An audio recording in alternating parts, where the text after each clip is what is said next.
March 1774. The HMS Resolution drops anchor off a barren volcanic coast. Captain James Cook steps ashore on the most remote, inhabited island on Earth and finds giants lying face down in the dirt. They are enormous. Some weigh more than 80 tons.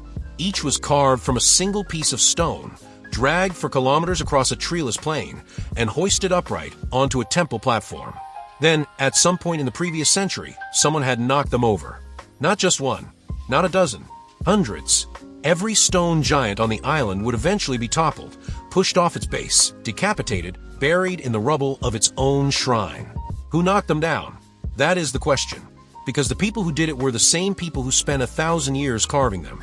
This is the story of a civilization that ran out of room to run, of a forest that vanished within a few generations, of a religion that stopped working, a hierarchy that stopped feeding people, and an island where, trapped by an ocean too wide to cross, the survivors turned on their own gods.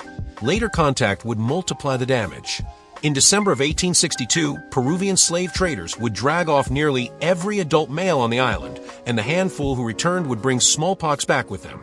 By 1877, the recorded population of Easter Island stood at 111 people.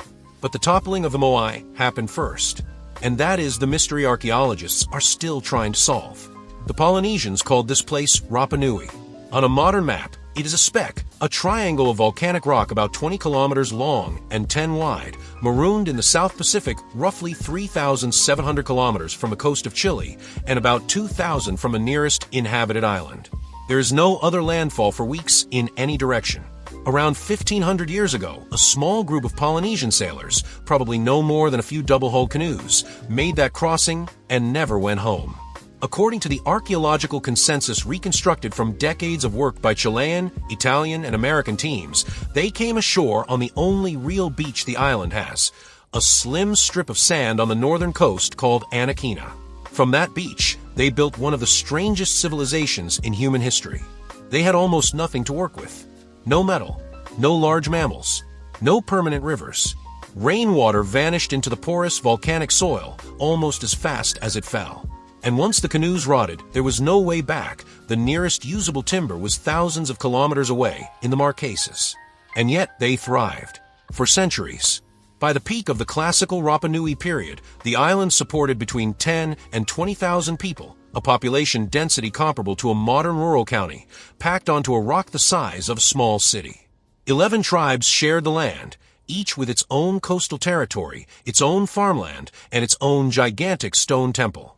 They developed the only known writing system in Oceania, the Rongorongo tablets, more than 600 distinct symbols carved into wood in tight, alternating rows. They engineered a system of dryland agriculture that used volcanic rocks as mulch to trap the little moisture the wind allowed.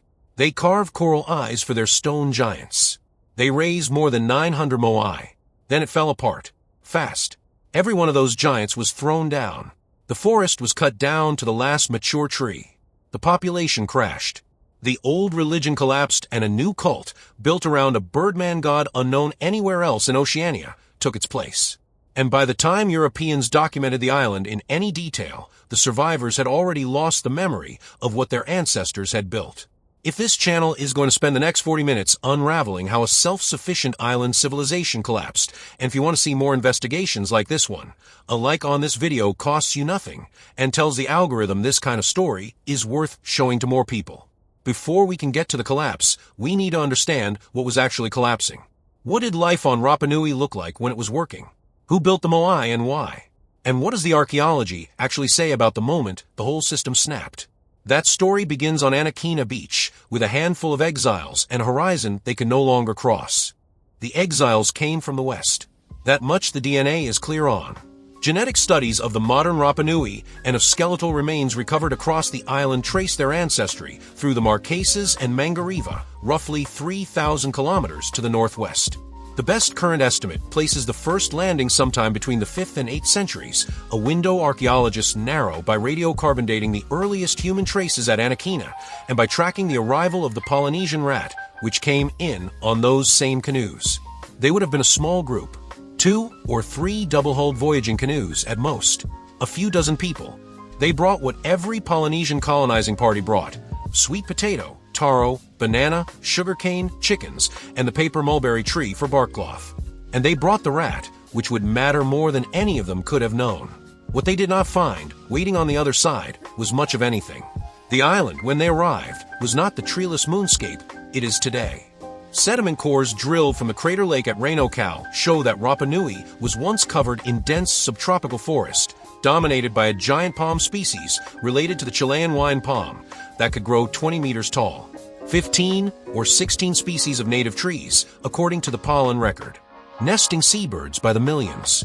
But there were no coral reefs, no large edible mammals, no permanent freshwater streams, no source of stone hard enough for metal-grade tools, only the soft volcanic tuff of the quarries and the harder basalt of the coast. The founding population had to invent a working society from a very short list of ingredients. They did it, and they did it fast. Within a few centuries, the island had a functioning agricultural system organized around a stone mulch technique, the Rapa Nui, called manavai. Farmers stacked broken volcanic rocks around and beneath their crops. The rocks trapped humidity from the constant sea wind, released heat slowly through the night, and shielded seedlings from salt spray. To later European visitors, it looked like a barren field littered with rubble. It was in fact one of the most efficient dryland farming systems in Polynesia. They fished, but not as much as you would expect. Isotope analysis of skeletal remains from that era, the kind of work done in laboratories in Padua and Auckland, shows a diet dominated by land-grown starches, supplemented by chicken, and by the occasional deep-water catch. The ocean was rich, but there were no reef fish to trap in the shallows, and open-water canoes required precisely the timber that would later disappear. The population grew anyway. By some estimates, it reached 10,000 within 5 or 6 centuries of first landing. By the peak, perhaps twice that. And it grew inside a social structure that would end up carved into the coastline itself. The island was divided, eventually, into 11 tribal territories. Each ran like a slice of pie from the interior highlands down to a stretch of coast, so every tribe had both volcanic uplands and fishing waters. Each was led by an ariki, a chief from a hereditary line, and each answered, at least in principle, to an ariki mau, a paramount king who claimed descent from a founding ancestor, a figure the oral tradition remembered as Hotu Matue. And at the center of each tribal territory was a stone temple. The Rapa Nui called an ahu. An ahu is not what most people picture when they hear the word temple. There is no roof, no enclosure. It is a long, rectangular stone platform, some 50 meters long, built up from tightly fitted basalt blocks, placed close to the coast, its long axis parallel to the sea. On top of the platform, facing inland toward the village, stood the Moai. The Moai were not gods. That distinction is worth stopping on, because a lot of the pop culture treatment of Easter Island gets it wrong. The Moai were the deified ancestors of the tribe that built the ahu. When a chief died, his lineage might commission a Moai in his likeness, stylized, elongated, monumental, and raise it onto the family platform. From there, he watched over his descendants, his back to the ocean, his face to the village, his eyes, once they were installed, glowing with the manna of the dead.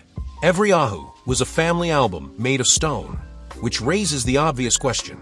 If the Moai were the ancestors themselves, the living presence of the chiefly dead, then what could possibly have driven their descendants to throw them down? To answer that, we have to look at how a Moai was actually made. In the southeastern quadrant of Easter Island, near the coast, a single extinct volcano rises out of the grassland. It is not the largest volcano on Rapa Nui. It is not the most photographed. But it is, without exaggeration, one of the most important archaeological sites on Earth. Its name is Rano Raraku, and nearly every Moai on Easter Island was born inside its crater. The stone is volcanic tuff, soft enough to carve with hand tools made of harder basalt, compact enough to hold detail, light enough, relatively, to move. The Rapa Nui figured out its properties within a few centuries of arrival, and they turned Rano Raraku into a full-scale industrial quarry. Walk the slopes today, and you can still read the workflow. Half-finished Moai lie face-up in the rock, still attached at the spine to the mountain that made them. Around them, chisel marks, grooves where the block would eventually be freed, ramps carved down the volcano's flanks, sockets in the earth where finished statues were slid into standing position for the eyes to be added before transport. There are, at last count, more than 300 incomplete Moai still trapped in the quarry. 300. That number is going to matter later. Hold on to it. The largest of them all is a statue archaeologists call El Gigante. He is still lying on his back in the mountain, unfinished. From base to head, he measures roughly 22 meters, the height of a 7-story building. His estimated weight, if he had ever been finished and freed from the bedrock, is around 160 tons. Nobody was ever going to move El Gigante. He is the outer edge of what the quarry crew were willing to try. The average Moai is smaller, 4 to 5 meters tall, and somewhere between 10 and 80 tons. But even those are extraordinary objects. Each one had to be roughed out horizontally against the mountain, then chipped free of its base, then slid down the volcano's outer slope, then walked or dragged across kilometers of open country to the tribal Ahu that had commissioned it, then raised into position on a platform that itself was engineered to hold that mass. Nobody knows for certain how they did the transport. The dominant modern theory, developed and physically tested by American archaeologists over the last 2 decades, is that the Moai were rocked forward on their bases in a rope-controlled, upright shuffle, worked by teams of 18 to 70 people. Experimental archaeology has moved multi-ton replicas hundreds of meters using exactly this method. The Rapa Nui oral tradition supports it. They said the Moai walked to their platforms. For a long time, Europeans assumed that was metaphor. It appears to have been description, which brings us to a crucial detail. Walking a Moai required rope. A lot of rope. Ropes made from the fibers of the hau tree. And it required log rollers, log sleds, log scaffolding, depending on which reconstruction you accept. All of which require exactly one thing: trees. An economy of stone gods, in other words, was quietly also an economy of wood. Once the statue reached its Ahu, the last stage began. The empty eye sockets, the feature that gives an unfinished Moai its blank, brooding look, were carved out at the temple, not at the quarry. Only then, in a ceremony that must have been the emotional peak of Rapa Nui religious life, were the eyes installed. Whites of polished white coral, pupils of red scoria or black obsidian. That detail was lost for centuries. Every Moai a European ever saw had empty eye sockets, so scholars assumed that was the intended design. It wasn't until 1978, during a restoration of the Ahu at Anaquina, that Chilean archaeologist Sergio Rapu, himself a member of one of the oldest families on the island, matched a scatter of coral and obsidian fragments back together into a functioning eye. He restored the Moai's face. He also, in a real sense, restored their function, because for the Rapa Nui, the mana, the ancestral power, flowed through the eyes. Empty sockets were not the design. Empty sockets were the Moai turned off.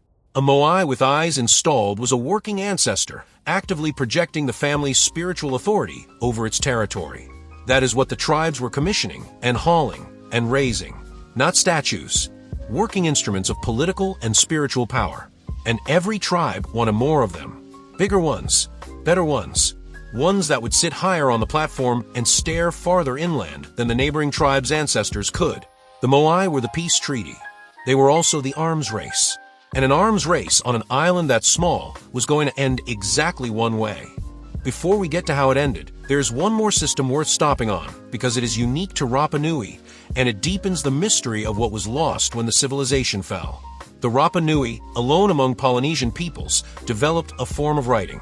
It is called rongorongo. It appears on flat, curved, and pierced wooden tablets, sometimes on a wooden staff, sometimes on a chest ornament, once on a wooden bird figurine. The characters are tiny, incised into the wood in continuous rows using a sharp tooth or shard of obsidian. Each row is read left to right.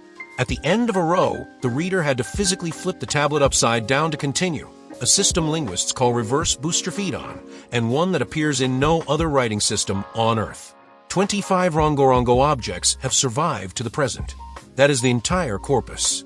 Everything else was burned or rotted or lost. The largest of the surviving pieces is a wooden staff now held in Santiago, Chile, carved end-to-end with more than 2,300 characters.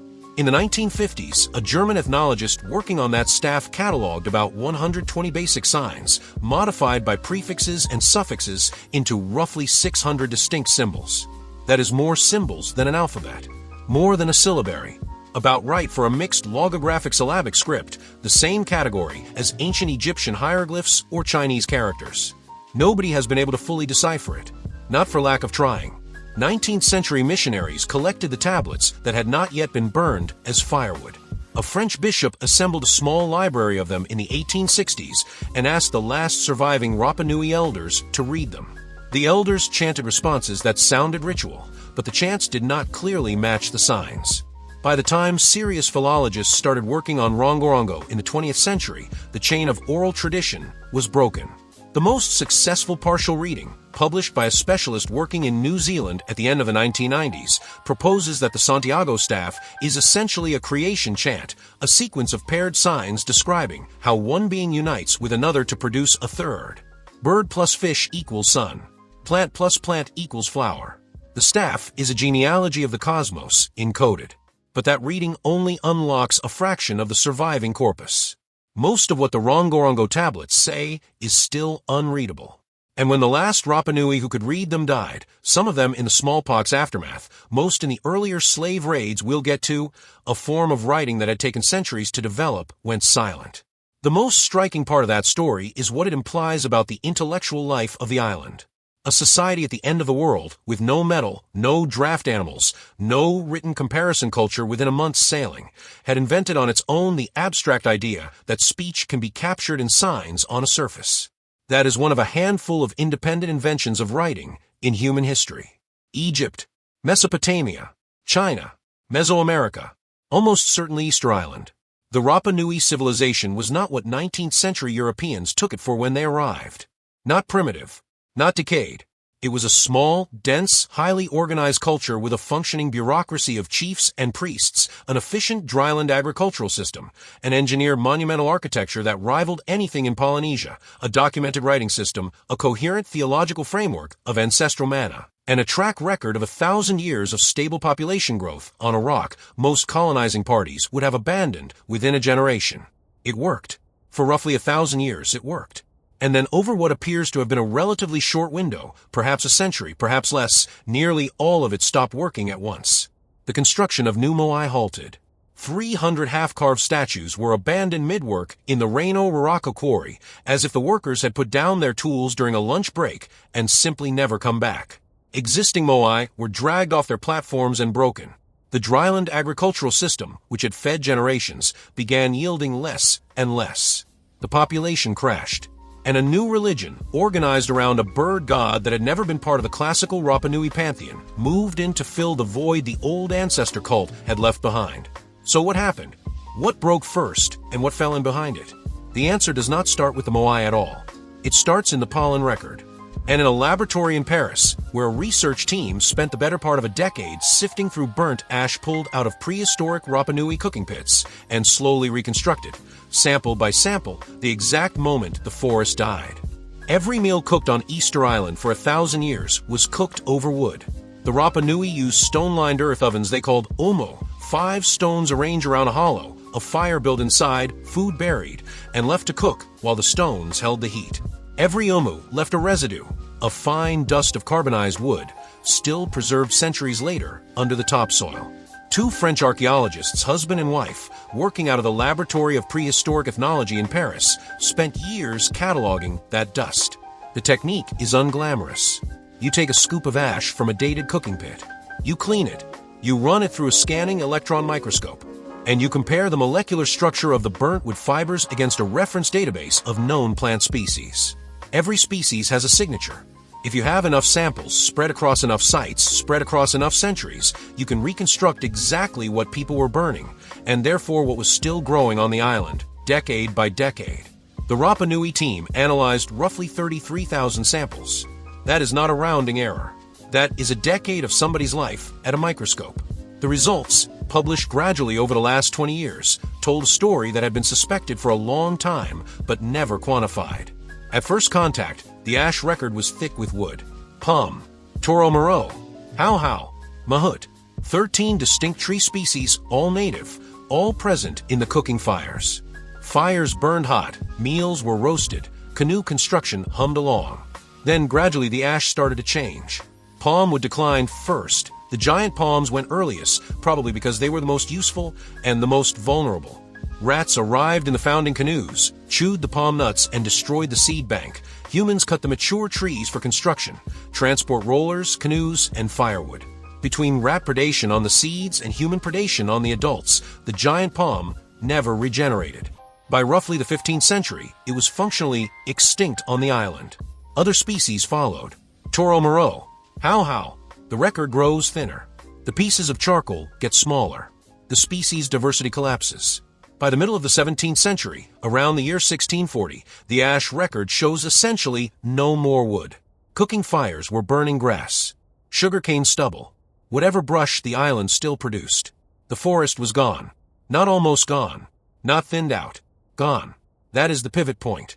And once you understand it, almost every other line of evidence on the island starts to make sense. No forest meant no rope for walking Moai, no rollers for hauling them, no scaffolding for raising them.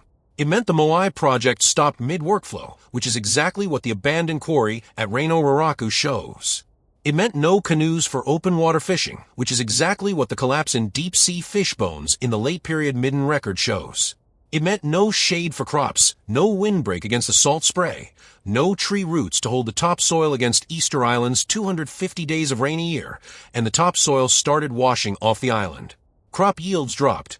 Farmers responded initially by intensifying, bringing more marginal land into production, spreading the Manavai stone mulch system into fields nobody had bothered farming before. Archaeological mapping by two researchers who spent a decade walking the interior of the island shows exactly that pattern. A spike in agricultural land use in the 15th, 16th, and 17th centuries, right up to the crash. The chiefs demanded more work. The priests demanded more Moai. And the harvests kept shrinking anyway. If you have been running one civilization for 1,000 years on the assumption that the ancestors will keep the land productive as long as you keep raising them properly onto Ahu, and then over a couple of generations, the ancestors quietly stop delivering, you have a religious crisis on your hands before you have a political one. The response was, in a sense, entirely rational. Build more. Build bigger. If 10 meters of stone ancestor is not enough, try 20. If a Moai weighing 40 tons is not producing rain, commission one weighing 80. If none of them are working, drag them all up to the volcano and start on El Gigante at 22 meters and 160 tons. That is the story the quarry tells. In its last active decades, Rano Raraku was producing statues larger than anything the island had ever attempted. And then all at once it stopped. The workers walked away from their tools. The chisels were left in the rock. 300 Moai in various stages of completion, the smallest still bigger than a house, were abandoned where they lay. Something had broken, and it was not just the forest. A social contract is a strange thing. It is invisible most of the time. It looks like nothing. It looks like people going about their day, paying their taxes, feeding their families, showing up to the harvest, obeying the man in the chief's compound, because they have always obeyed the man in the chief's compound. And then, without much warning, it stops looking like that. On Rapa Nui, the contract had a specific shape. The farmers grew the food. The chiefs distributed it. The priests interpreted the signs of the ancestors. The whole system was legitimated by the Moai, the physical proof, standing on the coast, that the chiefly lineage had the ancestral backing to keep the island fed. That contract worked as long as the food kept coming. Once it stopped coming, the contract stopped working. We do not have a written account of the moment it broke, because the people who could have written it were the ones being deposed. But we have the physical record of what came next, and that record is unambiguous. The Moai came down. Not by natural collapse, not by earthquake. Geological surveys of the island show no tectonic event capable of doing what was done. The Moai were pushed, deliberately, systematically. Many of them were toppled forward so that the face, the seat of the mana, was driven into the dirt. Some had their necks snapped by strategically placed stones on which they were designed to fall. Some had their eyes destroyed. This is what horrified Captain Cook's crew in 1774.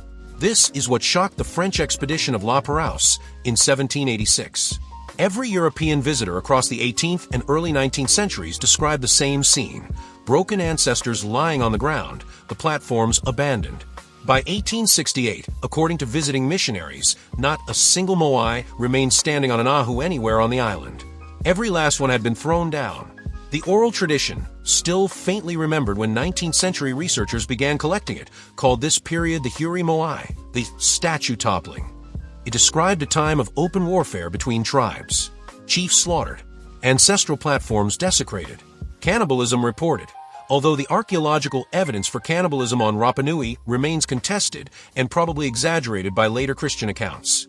What is not contested is that the classical Rapa Nui social order collapsed. The 11-tribe federation broke down. The paramount kingship of the Ariki, Mau, lost its legitimacy.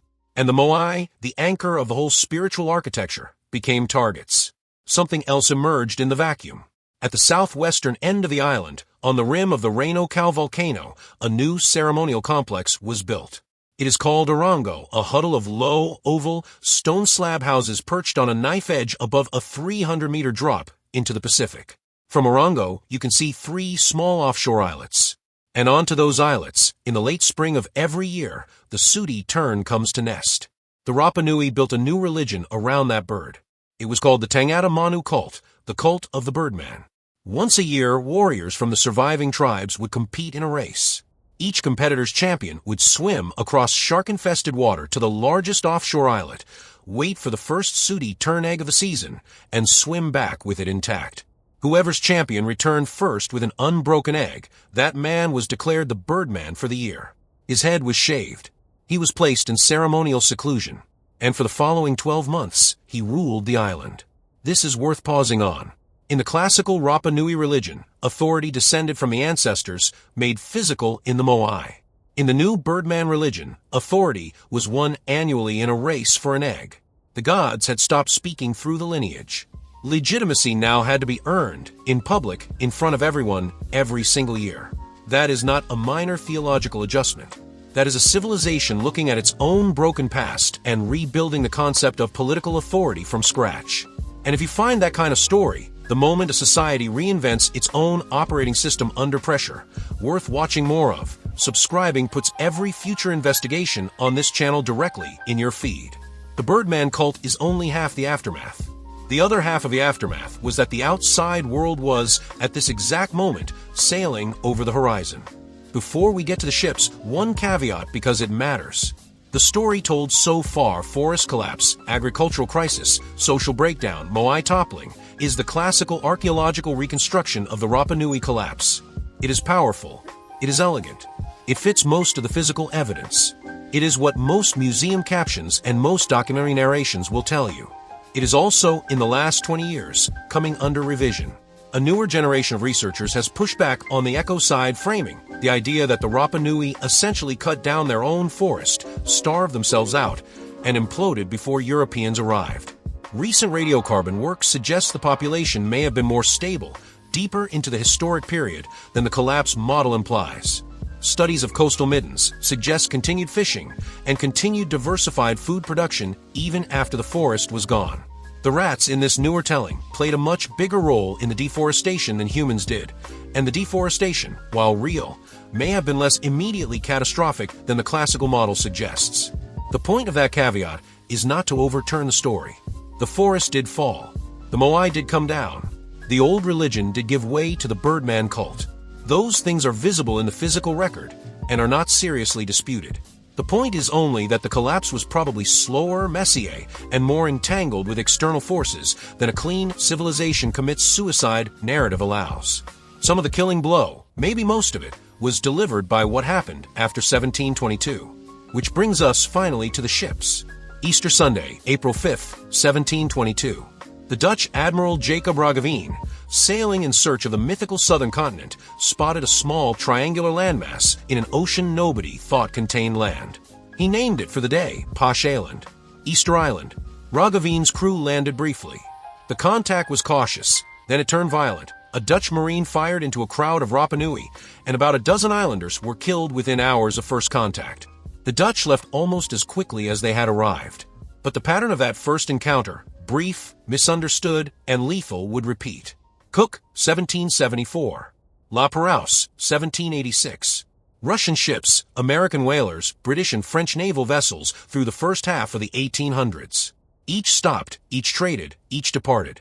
Each left behind, on average, some new pathogen for which the Rapa Nui, in their 1,500 years of isolation, had no immunity. Then, in December of 1862, the outside world stopped just visiting.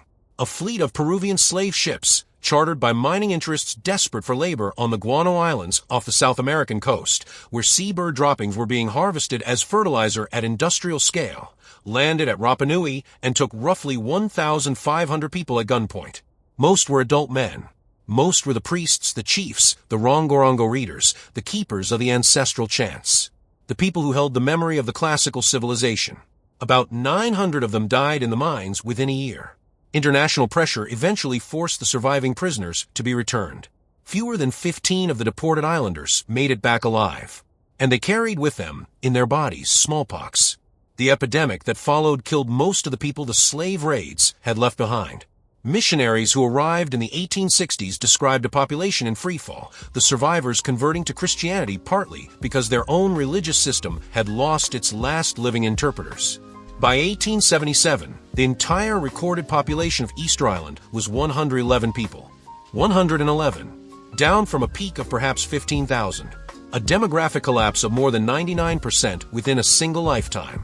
Whatever damage the forest crisis and the Moai Wars had done to Rapa Nui in the 17th century, the outside world completed within 60 years of first sustained contact. The people who could have explained the Rongorongo tablets were dead. The people who could have named the ancestors carved into each Moai were dead. The people who could have described the Birdman ceremony from the inside were dead. What was left was a small population of survivors, a coastline littered with fallen giants, and a set of stories so broken that even the survivors could no longer fully reassemble them. The island's connection to the classical past had been severed, and what took its place for the next century was a colonial silence. In 1888, Chile annexed Easter Island. The Chilean state was not, at that stage, particularly interested in the archaeological record or the well-being of the 111 survivors. The island was leased almost immediately to a British-run sheep company, the Compañía Explotadora de la Isla de Pascua, which turned nearly the entire island into a single grazing operation. The surviving Rapa Nui were confined to the town of Hongaroa on the west coast, forbidden from leaving without permission, and treated as a captive labor force for wool production. That arrangement lasted, in various forms, until 1953. For most of that period, Easter Island was effectively a large sheep ranch with a ruined civilization on it. The Moai stayed where they had been thrown. The Ahu stayed broken. The quarry stayed abandoned.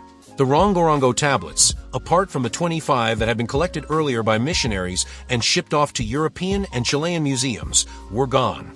Sheep chewed the grass around statues that had once anchored an entire cosmology. Nobody, on the island or off it, was seriously excavating anything. That began to change in the middle of the 20th century. The Norwegian explorer Thor Heyerdahl arrived in 1955 with a scientific expedition, famous, controversial, and in some of his broader theories wrong, but responsible for the first sustained modern archaeological work on the island. Heyerdahl's team began the systematic mapping of the Ahu, the first serious excavations at Rano Raraku, and the initial attempts to reconstruct the toppled Moai. His book about the expedition brought Easter Island into international awareness for the first time in generations. In the decades that followed, the excavation broadened. Chilean, American, French, Italian, and Japanese teams arrived. The first Moai was re-erected on its Ahu in the 1950s. Others followed slowly through the 1960s and 1970s. The Ahu at Anakina, the beach where oral tradition placed the first landing, was restored in the late 1970s, and it was during that restoration, as we saw, that a Rapa Nui archaeologist reassembled the Coralline obsidian eyes and finally showed the world what a functioning Moai had actually looked like. Rapa Nui itself began to recover slowly. The Chilean government granted the islanders full citizenship in 1966, more than 3/4 of a century after annexation. The sheep company was dissolved. Land was gradually returned. In 1995, UNESCO designated Rapa Nui National Park a World Heritage Site, and tourism became, for better and worse, the island's main economy. Today, the population of Rapa Nui is somewhere around 8,000 people, a mixture of descendants of the 111 survivors and immigrants from mainland Chile. The living Rapa Nui community has spent the last several decades reclaiming its own history, pushing back against the extractive framing of earlier archaeology, insisting that ancestral remains held in foreign museums be repatriated, and beginning the long process of relearning what the slave raids and the smallpox almost erased. The reconstruction of the Moai is ongoing. Around 50 statues have now been restored to standing position on their platforms, a fraction of the roughly 900 once raised, but enough that any visitor to the North Coast today can walk past a row of them and understand, for the first time in 300 years, what an Ahu was supposed to look like. The interior of the island is still largely open. Grass covers the fields where the Manavai stone mulch farms once operated. The palm forest has not returned. The giant palm is extinct, and the smaller native species survive only in a handful of reforestation plots. The topsoil that was lost cannot be regenerated in a human lifetime. Rano Raraku is a museum without walls. The 300 abandoned Moai are still there, still half buried, still staring skyward or facing the interior of the volcano. Some of them are so weathered that features are disappearing decade by decade. The tuff is soft, the wind is constant, the rain does what the wind does not. In another few centuries, some of these will be simply mounds. Standing on the slope of Rano Raraku, it is easy to feel that you are looking at a workshop that closed for lunch and never reopened. That impression is almost literally true. But this is the piece of the story that took the longest to come out. Because for a long time, no one, inside or outside the island, was quite ready to hear it. For most of the 20th century, Easter Island had a use in the wider culture that had almost nothing to do with the actual Rapa Nui. It was the Mystery Island. The place where nobody knows how the statues got there. The place where alien astronauts or the lost continent of Atlantis or a vanished super-civilization were routinely invoked to explain what a few thousand Polynesians with basalt tools and rope and disciplined social organization had in fact accomplished on their own. That framing was popular for a reason. It was easier for European and American audiences in particular to imagine that the Moai had been left by aliens or by a lost white race than to accept the harder story, that a small, isolated Polynesian society had independently engineered one of the most striking monumental architectures on Earth, and that its collapse was driven partly by internal ecological pressure and finished off by the same maritime empires now doing the imagining. The alien story flatters the observer. The real story does not. And the real story, the one archaeology has been slowly reconstructing for the last 70 years, is harder because it is so recognizable. A community grows into the carrying capacity of its environment. Its elites become increasingly invested in monumental projects that legitimate their own authority. Those projects consume more and more of the shared resource base. Warning signs, declining yields, resource scarcity, environmental degradation, are met not with restraint, but with escalation, because the leadership class has no incentive to admit that the current program is failing. The projects get bigger. The demands get heavier. The margin gets thinner. Then a shock arrives. It might be internal, the last of a critical resource giving out. It might be external, a foreign ship on the horizon carrying pathogens and slavers. Usually it is both. And the system that was already fragile from years of overinvestment turns out to have no reserves left. The stone giants come down. The ceremonies stop. The population crashes. The old memory breaks. Read like that, Rapa Nui is not the mystery of the Pacific. It is a fully legible case study, a small, controlled experiment in what happens when a society outruns its ability to correct itself and then gets hit with something it never had the immunity for. Which is, of course, why the story keeps getting told. The Moai, the 50 or so that have been re-erected on their platforms, and the 100 still lying broken on the coast, and the 300 half-carved ones still trapped in the mountain that made them, are not, in that sense, ruins of a vanished civilization. They are the physical record of a decision tree that ran to the end. The people who carved them, and the people who threw them down, and the survivors who lost the words for what they had built, all had the same faces. That is the part the alien theories can never quite account for.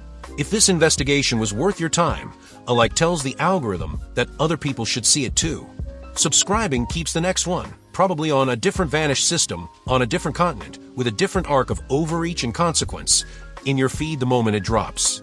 And in the comments, which read of the Rapa Nui collapse do you find more convincing? The older ecocide model, where the islanders essentially engineered their own downfall through overuse of a fragile resource base, or the newer revisionist model, where the internal crisis was real but slower, and the killing blow was struck by European contact, disease, and the Peruvian slave raids of 1862?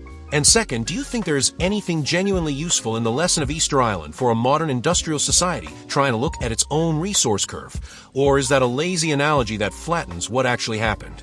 Say why, not just yes or no. The interesting arguments are always in the reasoning. The last thing worth saying is the smallest one. Every Moai on that island was carved for someone specific. A named ancestor.